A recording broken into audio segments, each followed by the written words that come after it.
I'm gonna still put my music in there. So I'm just taking the time. I'm wondering if I should add a new intro song or just go. I still have beats that I haven't used yet. So I don't know. Either way, this is chapter 2 of the Master's Carpet Mah, right?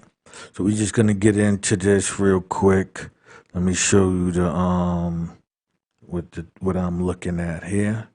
So it says chapter 2.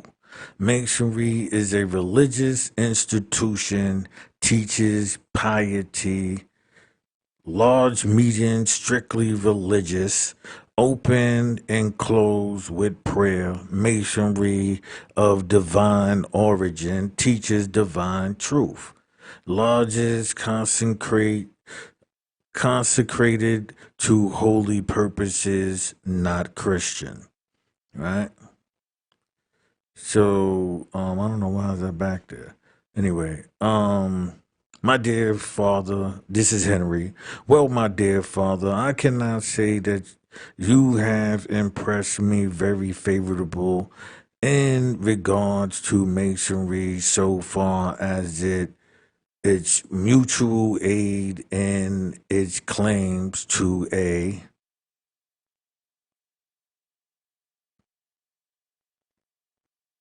uh, so I guess I'm gonna have to keep it in the middle then. I don't know why it's dropping over like that. Anyway, wonderful benevolence and concern, but now suppose you tell me something of its internal works outside of any particular virtue which it may pretend to possess. That on the whole does Freemasonry, what on the whole does Freemasonry claim to be? And what are its general objects? Mr. Burton, Mr. Barton. Freemasonry claims to be a religious institution or a system of religious philosophy, nothing more and nothing less. The very construction of the organization itself clearly establishes this fact. And in this respect, it claims not in the case of its benevolence or something more than a pretense. Masonry is undoubtedly a religious system, right? All its prayers, its mystic rites, and numerous ceremonies, its hymns of praise, its altar, its burial and blasphemous services, its concentration and dedication ceremonies to priest, its priest and high priest, and all its various religious formulas demonstrates the fact beyond any question, even in the absence of documentary evidence. But we will provide documentary evidence for you. If necessary, that Freemasonry is a religious institution that and nothing more, but above and beyond all this, every one of its manuals, monitors, textbooks, lexicons, and law books, in fact, all Masonic literature positively asserts this and language and cannot be doubted, and the religious character of the institution is so thoroughly understood by the members of the fraternity generally that we hear the statement daily echoed from every large room in the land that Masonry is a good enough religion for me. This is the universal belief amongst Masons. If Masonry don't have it goes, this is the universal belief amongst Masons. If Masonry don't save a man, they say then he cannot be saved. But in order to have a perfect understanding of this particular feature of the Masonic system and to place it beyond the possibility of doubt that this is indeed the true character and design of Freemasonry, I must at once refer you to a different textbook or manual in general use amongst the craft, and also to those various standards Masonic works which are intended to teach Masonry to Masons. It is only from Masonic literature that we can obtain an accurate and authentic knowledge of Masonic teachings, and hence, in all our featured investigations, we must confine ourselves exclusively to the authorized and standard monitors, manuals, lexicons, and law books of the lodge and chapter. In this way, so son, you will be able to obtain that truth. Proper, legitimate, and correct information concerning the entire Masonic system and its symbolic teachings, at which it is my earnest desire, as it shall be my greatest pleasure, to direct your attention. Now, I must say, I give, the more start giving it to you, the more open I'll be with, me respecting the dude. I feel that, he believed that in his way of giving, because I'll explain the soul in the end, his delivery, right? But I feel inside of this, he truly opens the door for anybody who wants to know the truth to get it. That's what I'm gonna just tell you. In Webb's monitor of Freemasonry, drink some water today.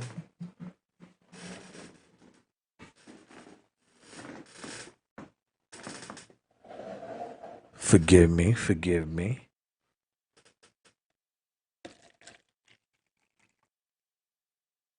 All right, so we here.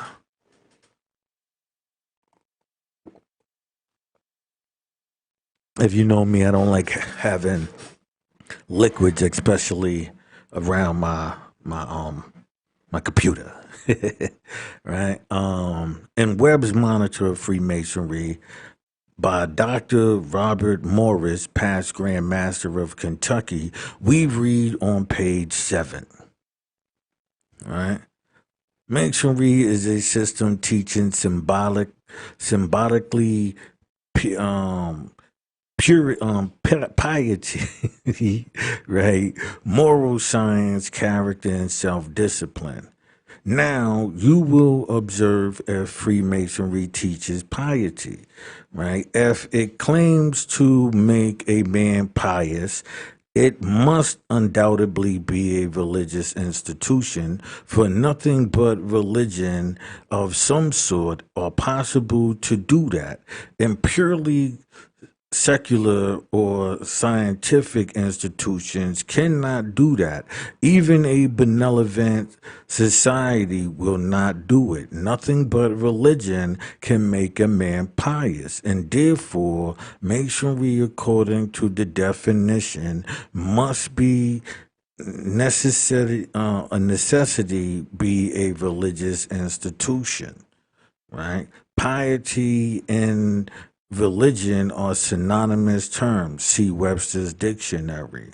But however, but whoever saw or even heard of a man whom Freemasonry has been pious, has made pious, if it be actual in fact, as stated by Dr. Morris, that Masonry teaches piety, then without doubt some one of its members, some Grand Master, Grand Chaplain, Grand High Priest, some Sibling Prince, or worshipful master or someone of its members, high or low, grand or otherwise, must have been made pious through this connection with the lodge and ought assuredly to manifest his piety in his works and conversations in life.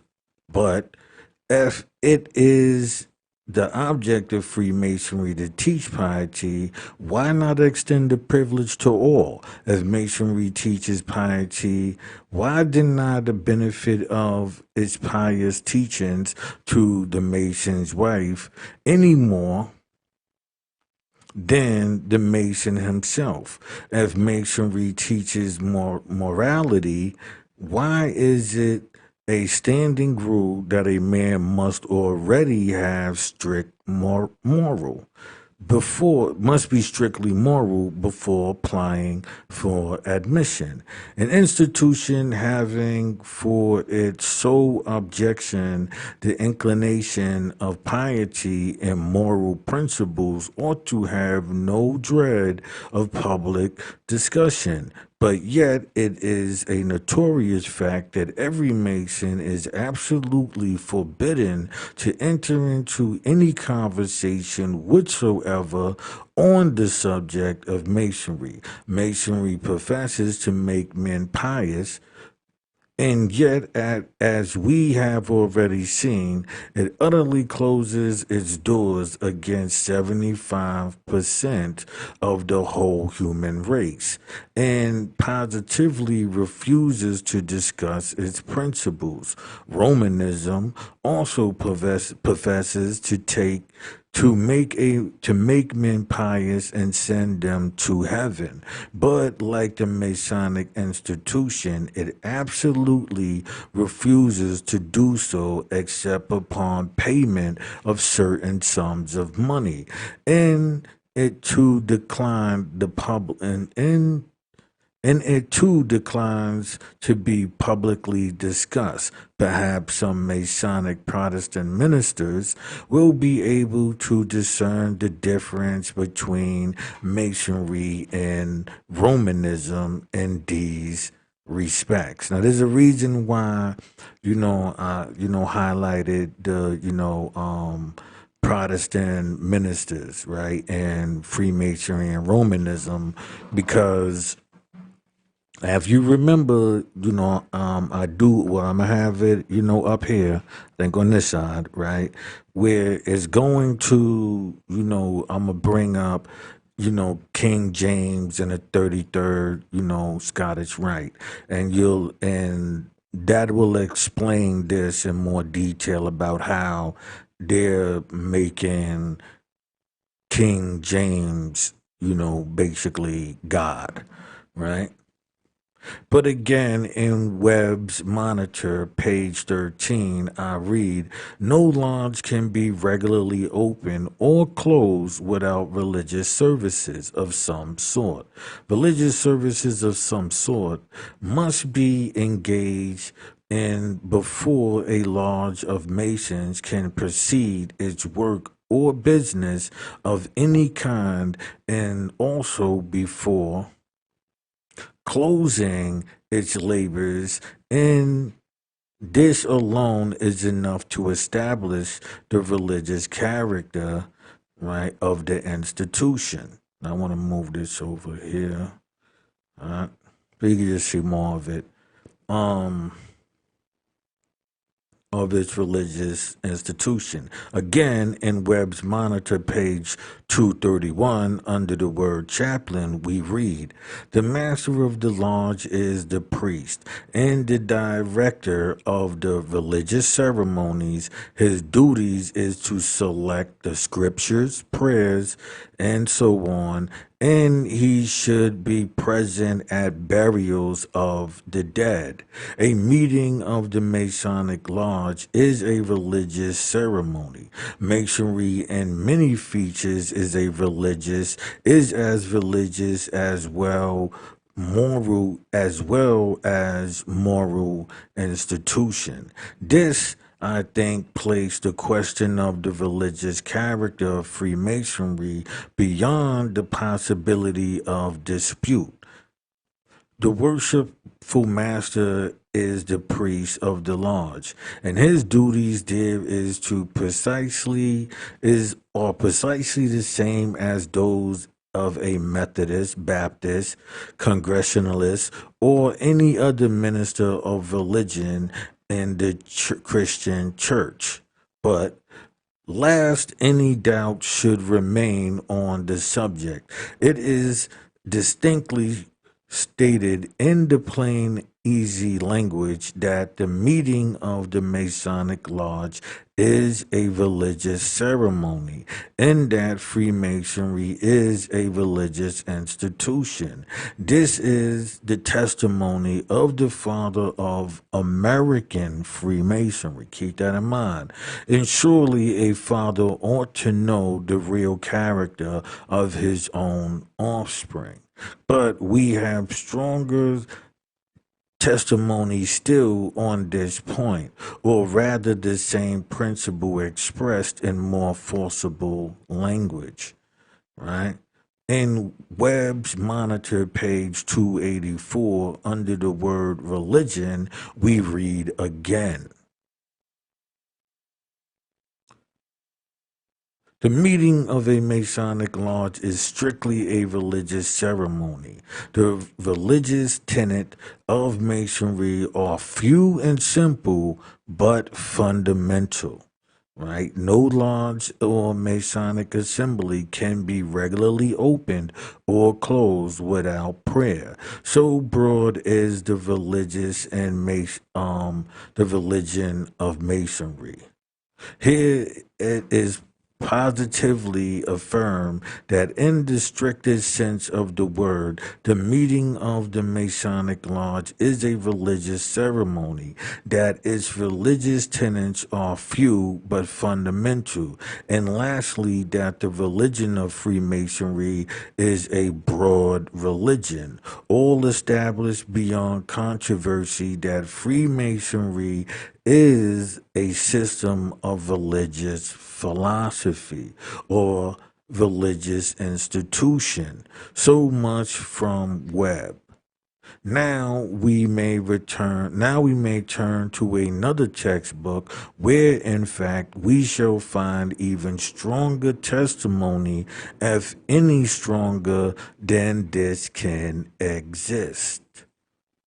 Right? In the manual of the Lodge by A.G. Mackey, right, page 40, it is stated that as Masons, we are taught never to commence any greater or important undertaking without first invoking the blessing and protection of deity. And this is because Masonry is a religious institution. Right? Here you will observe Dr. Mackey assigns as the reasons why prayer is always offered in a Masonic lodge that Masonry is a religious institution. And you and I must be very well aware that the past Grand Master Albert G. Mackey would be very far from publishing anything in his large manual, or making use of any remarks which he thought would not be endorsed by the general craft or be denied as the correct teaching of the order, right? But that Freemasonry is a religious philosophy. Dr. Mackey further proves in his Manual of the Lodge, page 57, he says, speculative masonry, now known as Freemasonry, is therefore a scientific application and religious consecration of the rules and principles and technical language and the implements and materials of operatives, right? Masonry masonry to the worship of God as the grand architect of the universe, and to the purification of the heart and the inclinations of the dogma of a religious philosophy, right? Though its religious consecration of the rules, principles, technical language, implements, and materials of operative masonry, all of which manifestly proves that Freemasonry is a religious system, right? And now we shall turn to another textbook in the Lexicon of Freemasonry by Mackey, page 371, under the word prayer. We read, all the ceremonies of our order is prefaced and terminated with prayer because Masonry is a religious institution. And again, under the word order on page 336.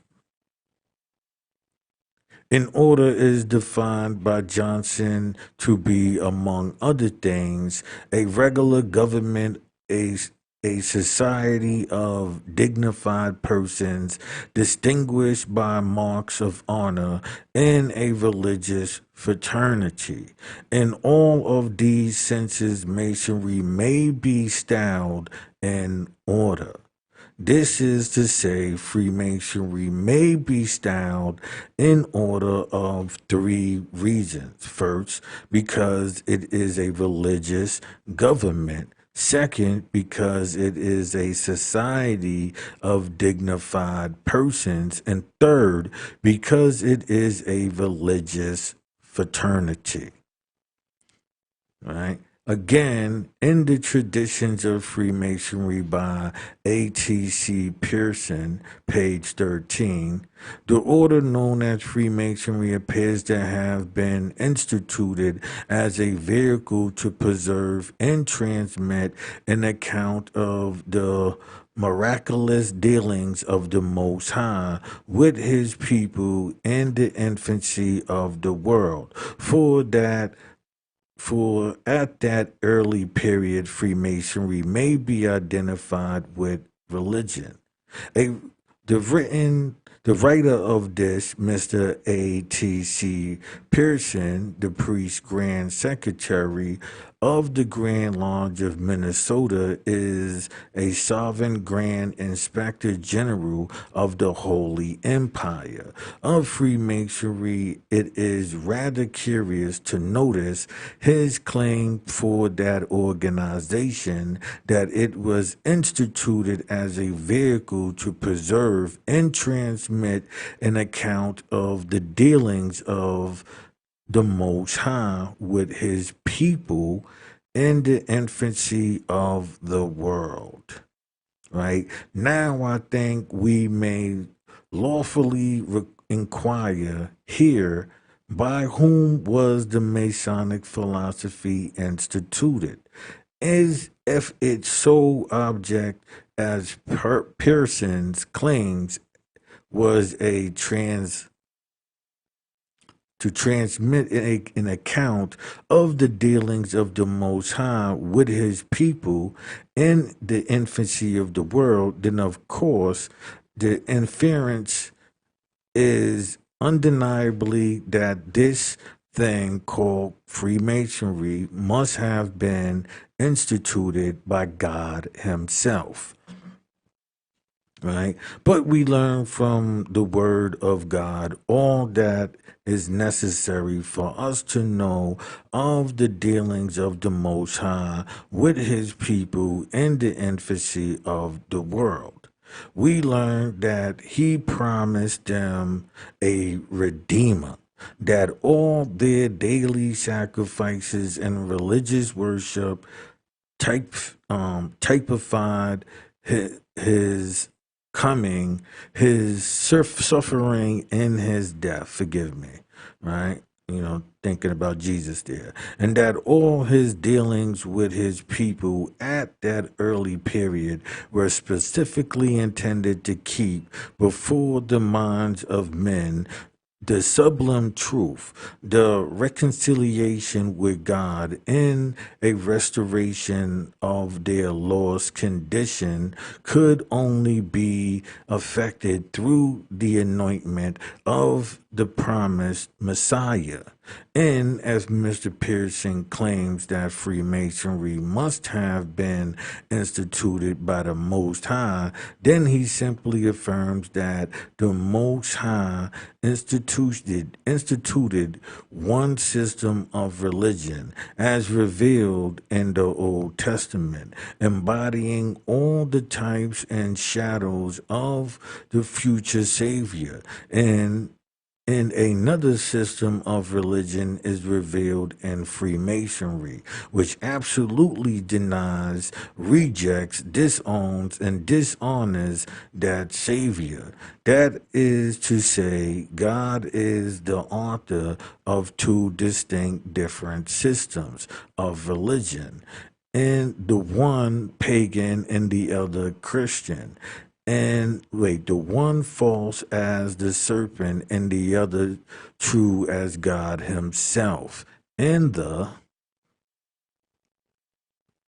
very next sentence to the one already quoted, it is distinctly affirmed that most identities identify of the Masonic institution with the ancient mysteries, i.e., with pagan secret worship, is observed and strange to say it is boldly asserted of Masonry that it was instituted by the Most High, that it is to say Masonry is the secret worship of paganism are one and the same, and as it is claimed for Masonry that it has been instituted as a vehicle to preserve and transmit the dealings of the Most High with his people in the infancy of the world. Therefore, it follows that the debasing listenance worship of Baal and Osiris in Samaria in Egypt was the true religion of God, and consequently, the Bible is worse than an old wives' tale. Now, in the beginning we heard about Tammuz, so I'm gonna actually be doing that video after I do this one. Now, in that is gonna deal you if you know the story of Osiris, which you should, right? And which is connected to Samaria. I tell all of them people that Egypt and Babylon and Academia and Sumer, these are all basically continuations of itself.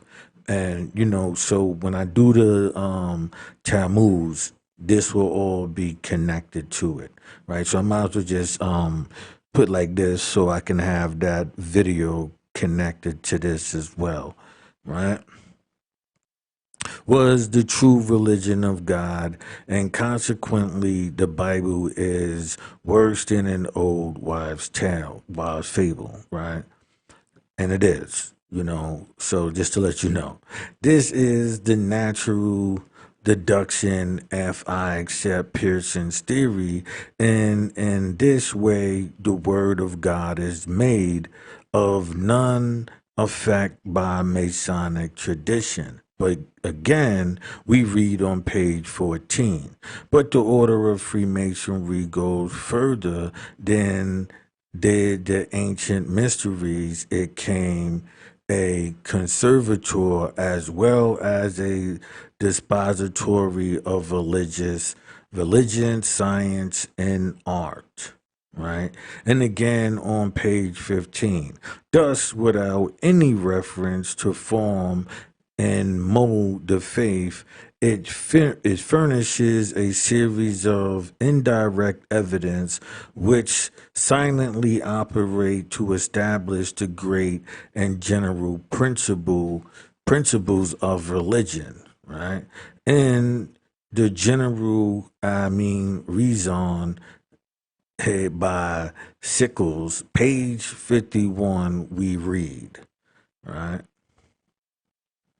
that our rights embrace all the possible circumstances of man, moral, social, and spiritual, and have a meaning high as the heavens, broad as the universe, and profound as eternity. If this does not mean that Freemasonry is a religious philosophy, then I must confess myself unable to comprehend the plain import of words. No stronger language than this can be used in reference to Christianity. Again, in the symbolism of Freemasonry, page 11, Dr. Mackey says, now I contend that the philosophy of Freemasonry is engaged in the contemplation of the divine and human character.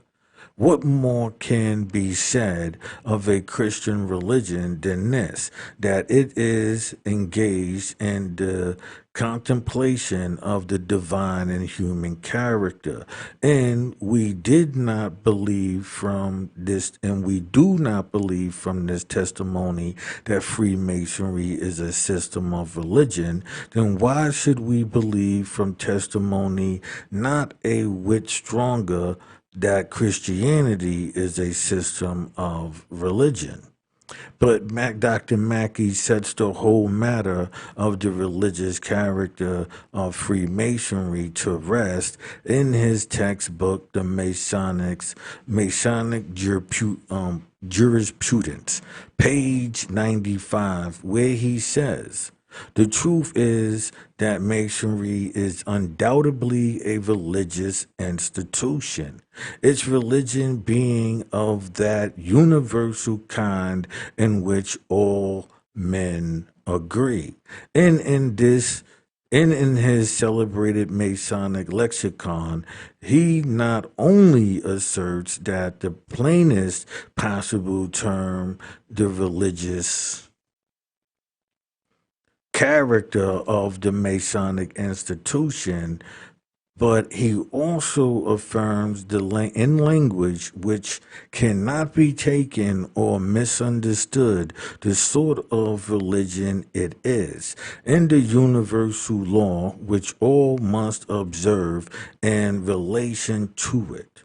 Right? In the lexicon of Freemasonry, page 404, he says, the religion then of Freemasonry is pure theism, on which it different members engraft their own particular opinions, but they are not permitted to introduce them into the lodge, or to connect their truth or falsehood with the truth of Freemasonry.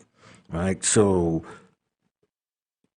if you go out of the lodge and you do the Dr. Malachi York or whatever, that's on you, right? But in order for you to succeed in this, you still have to keep certain things in place in order for it to be legit.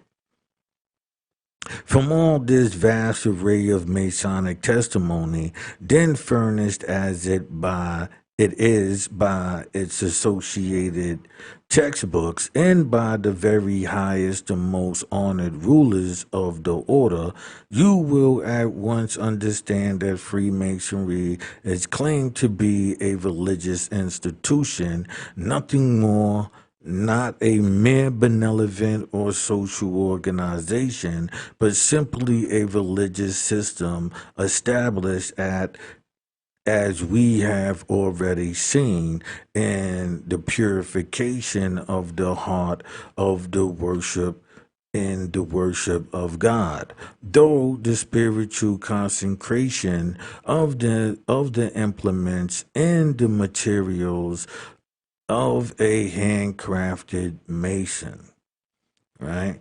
But we have still further evidence and one equal convincing that Freemasonry is a religious institution, namely the chief design, which constitutes all its teachings, and which it asserts to be the elocution and enforcement of divine truth. I shall now give but a very few extracts from the textbook upon this point, as I intend to refer to it more at length at another time. Right now, this is it's 56.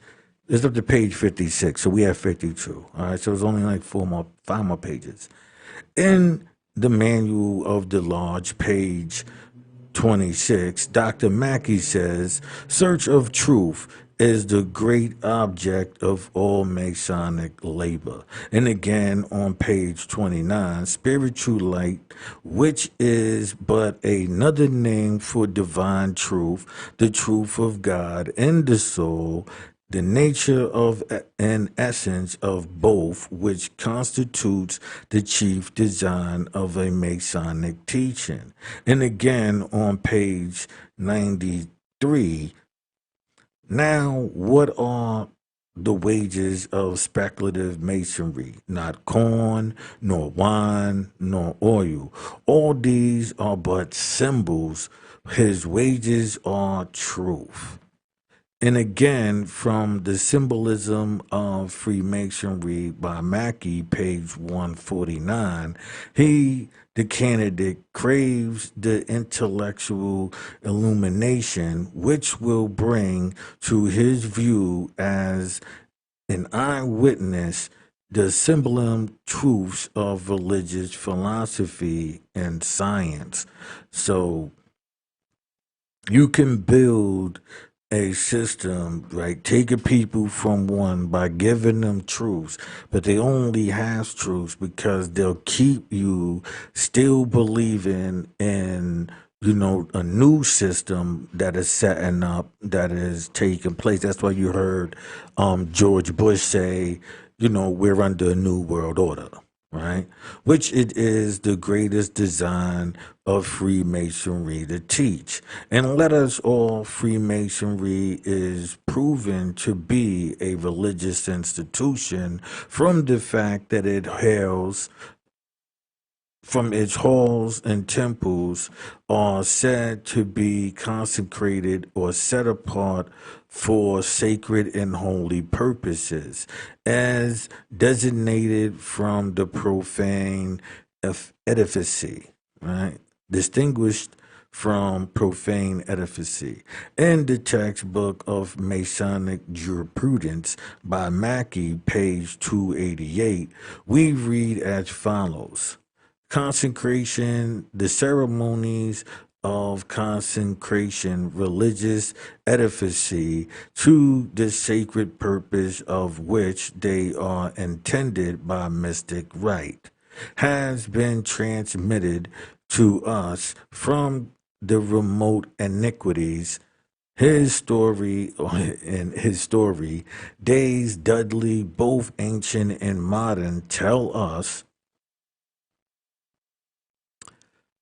that extraordinary rites called extraordinary rites called rites of consecration or dedication have been profound by people of all ages and nations on the occasion of the first application in altar or temples or places to religious use.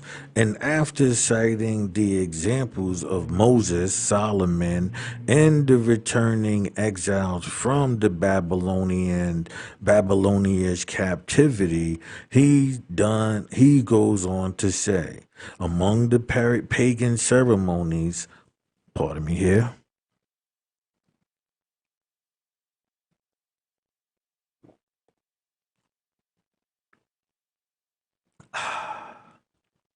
right? Among the pagan ceremonies of the most magnificent nature were often used in setting apart their gorgeous temples to the purpose of worship. A Masonic lodge is an imitation of these ancient examples, consecrated with the mystic ceremonies to the sacred purpose for which it had been constructed. By this act, it is set apart from holy objectives, right? Objective and cultivation of the great tenets of the Masonic profession, and becomes or should become in the minds of the conscientious Masons invested with the peculiar reverence as a place where as he right passes over its threshold, he should feel the application of the command given to Moses. Put off thy shoes from thy feet, for the place whereupon thy stands is holy grounds or ground, right? Such language as this can only be used in reference to the religious institution in the example adduced by Masonic lawgivers, namely that of ancient consecrating altars, temples, or places to religious use, such as the tabernacle, the first and second temple, and likewise the gorgeous temple of the pagans, in imitation of all of which Masonic lodges, halls, and temples are set apart for holy purposes, clearly demonstrates the fact that Freemasonry is a religious institution, and even that it is of so sacred a charter that in fact the very floor of its lodges is holy ground. Again and again on page 293, the consecration and dedication may be considered as a religious formalities which gives a sacred charter to the lodge and by which it is to be designated from the profane association attended only for the cultivation of good fellowship. Comment um comment on this is entirely unnecessary, for it is securely possible to utter language in any plainer words. The large must be distinguished from the profane association, or even from a society of men where only good fellowship is cultivated. It must ever be regarded in its true sacred charter, in the mystic rites of consecration and dedication.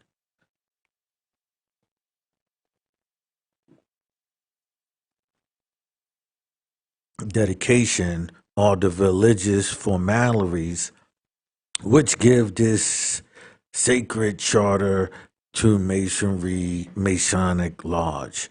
Thus, it has been clearly established that Freemasonry claims to be a religious institution, and what is more, that it attempts to prove and sustain the claim beyond the possibility of a dispute or shadow of a doubt. It claims to be a religious institution, first, because of the principles it incites, right, inculcates, right, right. Second, just so you know where I messed up at right there, right? Okay. Just so you know, right? Third, because of the chapter of its large work. Fourth, because of its professed object, right? Fifth, because of its consecration ceremonies, which alone are sufficient to distinguish it from a profane association. And lastly, because of its divine origin, right? Henry. Yes, I am thoroughly satisfied on that point. I am fully convinced that Masonry is, without any doubt, a religious institution. Else, of course, it is various textbooks, manuals, monitors, and lexicons would never dare to assert in such a very strong and positive language that it is so. But after all, may not Freemasonry be a Christian institution just as a Methodist, Baptist, or Congregational churches are? Indeed, I suppose I am justified in thus judging of its religious character from the fact that very many of the ministers of these different churches are members of the order, right? So he's saying, basically like, if we got all of these people from, the Christian belief and all of that, the pastors and all of that, a part of the system, then surely the system has to be, a part of that. But Mr. Barton, no, my son, Freemasonry is not a Christian institution, nor does it even pretend in the very remote degree to be any such thing. But it is nevertheless a religious system, just as Mohammedanism, Buddhism, Judaism, and Romanism, right? And are religious systems. On this point, ignorant Masons generally make a very great mistake.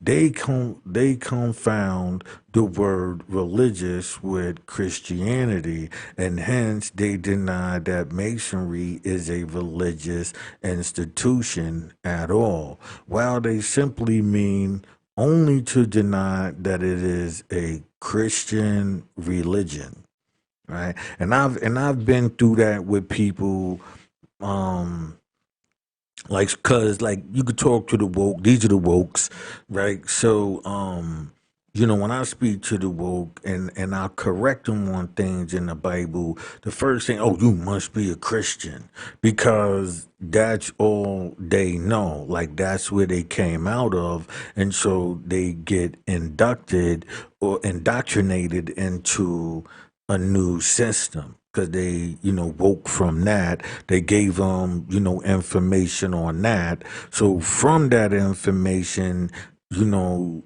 this is where they came out of. So in their minds, this is all that truly is, right? Christianity is the true religion established by the Father through the Lord Jesus Christ for man's redemption and for his restoration to holiness is in fellowship with himself, while Masonry is but a base counterfeit and was only established or rather revived in the early part of the last century in London's grog shop, like bars, right? But this I shall more fully explain to you at another time. For the present, however, let us remember that as regards to religious character of Freemasonry, there can be no controversy. In Webster's Unabridged, the word religion is defined as being a recognition of God as an object of worship, love, and obedience. So remember, in order for you to be a Freemason, you must acknowledge, a God or a higher, being, right? Any system of faith or worship. And this is why they need you to have that belief so now they can put you into a new system of worship and the rites or service of religion.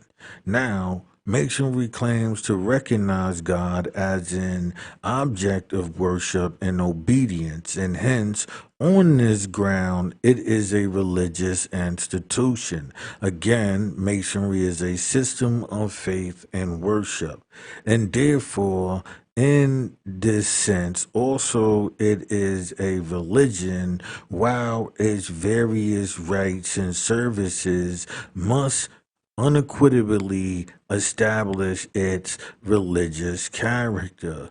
But as you already stated, it is not more than a base counterfeit. I just want to make sure you can see it because mine is darker, right? And yet, with shame, it started. With shame, be it started. Every minister and professing Christian who is initiated into its pretend mysteries must bind himself under oath with these, which are enforced by most terrible death penalties that will conform to and abide by and ever maintain and support every edict, rule, law, decree, and regulation of this false religious philosophy, no matter what its nature or requirements may be. Right? So we ended chapter 2. Okay, I'm gonna slide out, but remember, I'm gonna do the reading to Talmud so we can have an understanding because everything needs to take its direction. So when they mention Baal worship, when they mention Osiris and the Sumerians, we will need that information for this to go on. So until the next time, peace, people. I'm out.